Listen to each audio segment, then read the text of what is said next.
ایک انتہا بالکل بے احتیاطی والی زندگی، دوسری انتہا کیا ہے جو غیر مسلموں کی ہے، اتنی احتیاط کہ بس مرنا نہیں ہے کسی قیمت، کچھ بھی ہو جائے، چاہے اس احتیاط میں وہ زندگی جو موت سے بھی بدتر ہو نا وہ زندگی گزارنی پڑے۔ اب ایسی زندگی کا کیا فائدہ جس میں ہر وقت موت سے ڈرتا رہے آدمی؟ زندگی تو بے خوف اچھی ہوتی ہے نا، سکون کی زندگی اچھی ہوتی ہے، لائف کو انسان انجوائے کرے، ہر وقت پھانسی کا پھندا لٹکا رہے، ابھی مر جاؤں گا، ابھی مر جاؤں گا، ابھی مر جاؤں گا، ابھی مر جاؤں گا، تبھی وہ پھر مر جاتے ہیں خودکشی کر کے، ہر وقت موت کا ڈر۔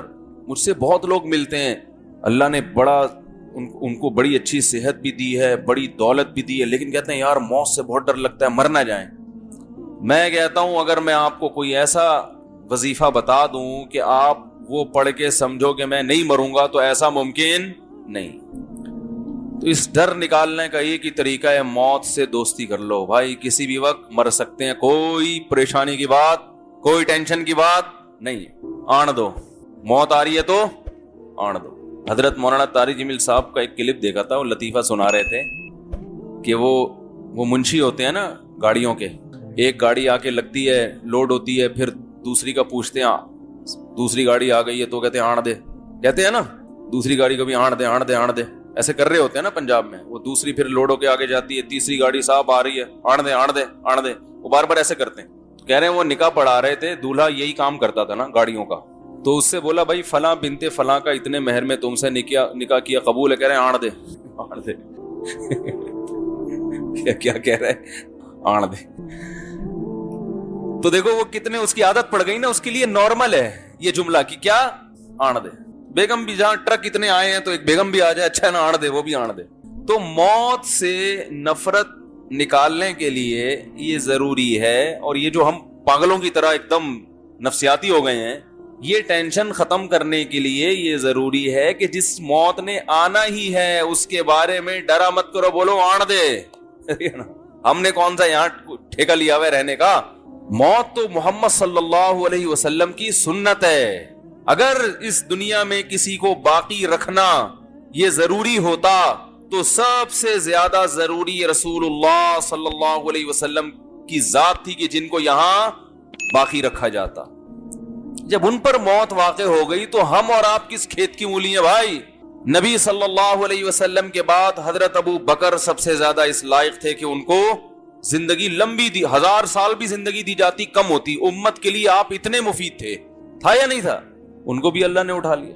پھر حضرت عمر کا دور آیا، کہا جاتا ہے کہ صدیوں تک ایسی حکومت کسی نے قائم نہیں کی جیسی حضرت عمر نے، اور کہا جاتا ہے اگر مزید کچھ سال زندہ رہتے پوری دنیا میں حضرت عمر کے دور میں اسلام غالب ہو چکا ہوتا تو ان سے زیادہ زندہ رہنا کسی کے لیے ضروری تھا؟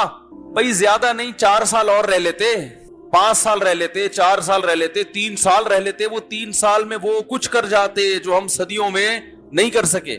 چلو اگر مرنا ہی تھا تو مکمل بوڑھے ہو جاتے، ٹھیک ہے نا، پھر بستر پہ چلے جاتے، پھر علاج معالجہ ہوتا، جیسے ایک 90-95 سال کی عمر میں اس زمانے میں عمریں ہوا کرتی تھی، پوری اپنی طبعی عمر پوری کرتے، جو کام اللہ نے لگائے سارے کمپلیٹ کر کے، پورے کر کے، مکمل کر کے، خلافت کسی کو سونپ کے اس کو سمجھا بجھا کے بھائی اس طرح سے چلنا، اس طرح سے نہیں چل، سارا سیٹ اپ کمپلیٹ کر کے چلے جاتے۔ آپ اپنی حکومت میں ہیں اور نماز پڑھا رہے ہیں فجر میں، اور ایک مجوسی نے آ کے چاقو مار دیا، آپ خنجر مار دیا نماز میں، اور کمبخت نے خود بھی خودکشی کر لی تاکہ پکڑا نہ جاؤں، وہ ماریں گے مسلمان مجھے، خود بھی اپنے آپ کو قتل کر لیا۔ وہ ایسا زخم کہ حضرت عمر کو شفا نہیں ملی۔ جب علاج ہوا حضرت عمر رضی اللہ تعالیٰ عنہ کا، تو جو اس وقت کے حکیم تھے، طبیب تھے، وہ مایوس ہو گئے زندگی سے، اس لیے کہ جو خوراک کھلائی جاتی، جو دوا کھلائی جاتی، وہ زخموں کے راستے باہر نکل جاتی، اس کی علامت تھی کہ اب یہ بچنے والے نہیں ہیں۔ تو بھائی اتنے بڑے بڑے لوگ، امام ابو حنیفہ چلے گئے، امام شافعی چلے گئے، امام مالک دنیا سے چلے گئے، امام احمد ابن حنبل چلے گئے، امام بخاری چلے گئے، امام مسلم چلے گئے، امام ابو داؤد چلے گئے، امام ترمذی چلے گئے، البیرونی سائنٹسٹ چلا گیا، جابر بن حیان جیسا سائنسدان چلا گیا ہے بھائی، ابن الہیثم چلا گیا، تو نہ سائنسی علوم کے رکھوالے زندہ رہے اور نہ دینی علوم کے، بڑے بڑے اللہ میں پیدا ہوئے، سب ختم۔ تو آپ اور میں کس کھیت کی مولی ہیں ٹھیک ہے, ہم کہہ رہے ہم نہیں آئے, بس ہم یہی رہیں گے. ایسا نہیں ہو سکتا بھائی. ہاں یہ ایک اشکال ہوگا کہ یار چلے گئے تو ہم بھی چلے جائیں گے, لیکن تھوڑا سا ایک ٹائم ہوتا ہے جانے کا. کورونا وائرس سے جو ہم پاگلوں کی طرح بھاگ رہے ہیں تو مریں گے ہمیں پتا ہے, لیکن ایسے تھوڑی کہ ابھی تو ہم نے دیکھا کیا ہے بھائی, مر جائیں کوئی بات نہیں, 85 سال میں 90 سال میں چلو اب ٹھیک ہے, ابھی دادا بن جائیں گے, پردادا بن جائیں گے, بچوں کی شادیاں, بیٹیوں کی شادیاں, پوتے جوان ہوتے دیکھ لیے, جو کہ آج کل نہیں دیکھے جا رہے کیونکہ شادی اتنی دیر سے ہو رہی ہے, پوتا ہونے سے پہلے مر جاتے ہیں لوگ. تو لیکن یہ سارے کام کمپلیٹ ہو کے جب اعصاب کمزور ہو گئے, بالکل ایسے ہو گئے کہ نا اب خود اپنے آپ کو بوجھ لگنے لگتا ہے, تو اگر مر بھی گئے تو کوئی ٹینشن کی بات نہیں ہے. جلدی کیوں جا رہے ہیں ہم؟ بات سمجھ میں آ رہی ہے کہ نہیں آ رہی؟ لوگ کہیں گے بھائی ہم موت سے ڈرتے نہیں ہیں, لیکن ابھی جانے کا ٹائم. ارے کیا ہو گیا یار, غلط باتیں کر رہا ہوں. اصل میں ڈر اس بات ابھی ہم نے دیکھا کیا ہے, ابھی سے کیوں چلے جائیں؟ تو دیکھیں یہ تمنا بہت اچھی ہے کہ تھوڑا لیٹ جائیں, تھوڑا دیر سے جائیں ہم دنیا سے. یہ ہر ایک کی خواہش ہوتی ہے, زندہ رہنا ہر ایک کا دل چاہتا ہے.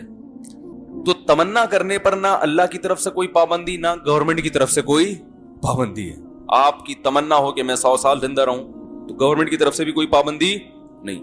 لیکن یہ گراؤنڈ ریئلٹی ہے, ام للانسانی ما تمنا. اللہ فرماتے ہیں جس چیز کی تمنا کرو گے ضروری نہیں کہ وہ تمہیں مل جائے, تو یہ اپنے اختیار میں ہے ہی نہیں.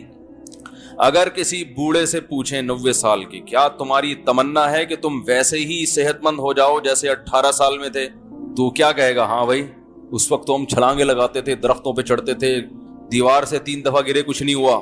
اب تو چلتے ہوئے ڈرتے ہیں کہ بس اگر گر گئے تو گئے. ایک صاحب مجھے بتا رہے تھے, بڑی عمر کے تھے, کہہ رہے ہم تو بیٹا جوانی میں وہ درختوں پہ چڑھتے تھے, چھلانگے لگاتے تھے, آج کل کے بچے ہلتے ہی نہیں ہیں. میں نے کہا یہ ٹک ٹاک لے کے بیٹھے رہتے ہیں, یہ اپنے بڑھاپے میں فخر کریں گے. ہم تو ایک گھنٹہ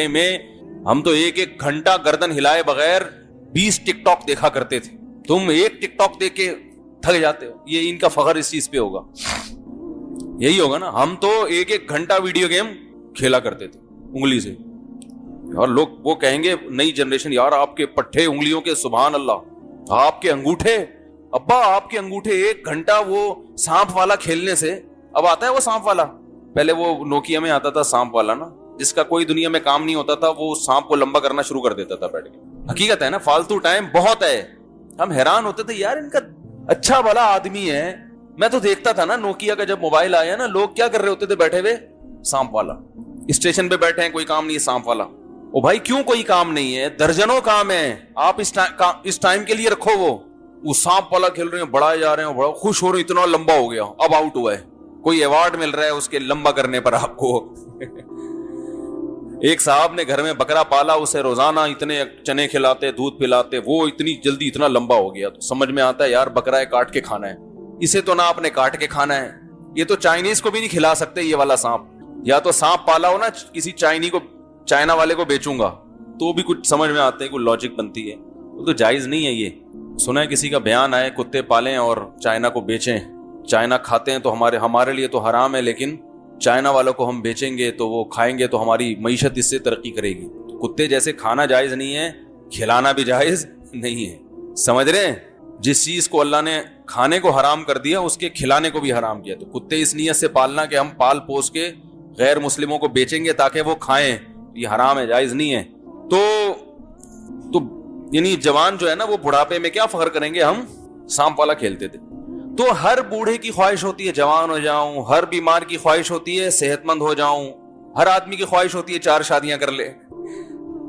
اوپر سے اعتراض کر رہے ہوتے ہیں میرے اوپر, لیکن دل میں لڈو پھوٹ رہے ہوتے ہیں کہ یار کاش, لیکن ہو جاتی ہیں. بھائی ڈرتے ہیں, ڈر لگنا بھی چاہیے ہر مسلمان کو. سسرال نہیں چھوڑے گا, درجنوں مسائل ہیں, پھڈے ہوں گے وغیرہ وغیرہ. تو تمنا کی حد تک نہ گورنمنٹ کی طرف سے کوئی پابندی اور نہ اللہ کی طرف سے. کیا تمنا کہ میں دیر تک زندہ رہوں, لیکن اللہ نے قرآن میں کہیں بھی وعدہ نہیں کیا کہ جو دیر تک زندہ رہنے کی تمنا کرے گا میں اس کو بہت عرصہ زندہ رکھوں گا. ایسا اللہ نے کسی نبی سے کوئی ایگریمنٹ نہیں کیا کہ اپنی امت کو بتا دیں. یہود کے بارے میں قرآن میں آتا ہے یود احدہم لو یعمر الف سنہ، ان میں سے ہر شخص ایسا دنیا پرست ہے، یہ چاہتا ہے کہ 1000 سال زندگی میں رہے، دنیا میں رہے۔ یہ دنیا پرستی جب آتی ہے نا تو انسان موت سے بہت نفرت کرتا ہے۔ تو اللہ نے فرمایا یہ دولت کے پیچھے ایسا بھاگتے ہیں، ایسا بھاگتے ہیں، یہ چاہتے ہیں 1000 سال کم از کم ان کو زندگی ملے۔ تو کیا 1000 سال زندہ رہ لیتے ہیں بھائی؟ یہود کی مال کی محبت جو ہے نا، دولت کی لالچ، یہ مشہور ہے۔ ممکن ہے سارے ایسے نہ ہوتے ہوں، ہر قوم میں کچھ اچھے لوگ بھی ہوتے ہی ہیں، لیکن عمومی طور پر جو حالات ہیں نا یہودیوں کے، قرآن نے یہودیوں کے بارے میں یہ واضح کیا کہ یہ پیسوں کے بڑے لالچی ہوتے ہیں، پیسے بھی بہت مرتے ہیں۔ تو اس کا مشاہدہ آج بھی ہوتا ہے۔ ہمارے ایک دوست تھے یہودیوں کے ساتھ، USA میں جاب کرتے تھے، کہتے ہیں اپنے باپ پہ نہیں خرچ کرتا تھا وہ، بہت زیادہ ضرورت پڑی نا باپ کو علاج کے لیے تو ابا کو قرض دیا ہے، وہ بھی پھر فخر سے بتا رہا تھا کہ میں نے اپنے باپ کو قرض دیا، غریب باپ کو۔ تو تمنا تو میرے بھائی ان کی بھی ہوتی ہے کم سے کم 1000 سال زندہ رہیں، لیکن رہتے نہیں ہیں۔ تو تمنا کرنے پر گورنمنٹ کی طرف سے کوئی پابندی، ہاں عمل الانسانی ما تمنا، تو انسان کی تمنا یہی ہوتی ہے کہ ہمیشہ زندہ رہے، اور اس تمنا پر کوئی پابندی بھی نہیں ہے، لیکن یہ تمنا کسی کی پوری نہیں ہوتی۔ آپ جو کہہ رہے ہو نا کہ 80 سال تک میں زندہ رہوں پھر چلا بھی گیا تو کوئی غم نہیں ہے، یہ ابھی کہہ رہے ہو، کیونکہ ابھی 80 سال کے آپ ہوئے نہیں ہو۔ جب آپ 80 سال کے ہو جاؤ گے تو آپ پھر بھی جانے کی راضی نہیں ہوں گے، آپ کہو گے ابھی بھی نہیں جاؤں گا۔ جتنے لوگ قبرستان میں پہنچے ہیں ان میں سے کوئی بھی جس رات کو قبر میں اترا اس رات قبر میں اترنے کی تمنا نہیں تھی اس کی، کہتے کچھ دن اور زندہ رہ لیتا۔ اور رسول اللہ صلی اللہ علیہ وسلم نے ارشاد فرمایا یحرم ابن آدم ویشب فیہ اثنتان، انسان جیسے جیسے بوڑھا ہوتا ہے دو چیزیں اس میں جوان ہوتی چلی جاتی ہیں، الحرص علی المال وطول الامل، پیسے کی محبت اور لمبی لمبی امیدیں، یعنی زندہ رہنے کا شوق اور امیدیں۔